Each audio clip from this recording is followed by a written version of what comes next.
CRI ஸ்டூடெண்ட்ஸ்க்கு time management செம்ம பெரிய பிரச்சனையாக இருக்கும். ஆனால் அது பிரச்சனையே கிடையாது, நம்மளோட மைண்ட் செட் தான். ஓகேவா? ஸோ நிறைய பசங்க நினைப்பாங்க சிஆர்ஐ டைமில் டைமே பத்த மாட்டேங்குது, ஓகே ஓடிட்டே இருக்க மாதிரி இருக்குது. ஸோ இதில் நீட் ப்ரிப்பரேஷன் வேறு எங்கே பண்ணுறது, எங்கே டைம் இருக்குன்னு கேட்பாங்க. சிம்பிளாக சொல்லட்டுமா, எல்லா காலேஜஸும் டென்டல் காலேஜஸும் ப்ராபப்ளி ஒரு ஆவரேஜாக 8:30 3 o'clock இல்லை 3:30 இல்லை மேக்ஸிமம் 4 o'clock வரைக்கும் ஒர்க் அவுட் ஆகும் இல்லையா? நீங்கள் 4 o'clock சப்போஸ் 3:30 இல்லை 4 o'clock காலேஜ் முடியுது அப்படின்னா நீங்கள் வீட்டுக்கு போய் சேர்றதுக்கு ஒரு 5 o'clock வச்சுக்கலாம்.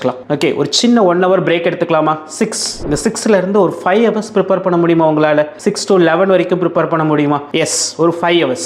காலையில் எந்திரிச்சு ஒரு 1 hour ப்ரிப்பேர் பண்ண முடியுமா? ஒரு 5 o'clock எந்திரிக்கிறீங்க அப்படின்னா அங்கே ஒரு 1 hour 2 hours ப்ரிப்பேர் பண்ண முடியுமா? So 5 + 2 7 hours.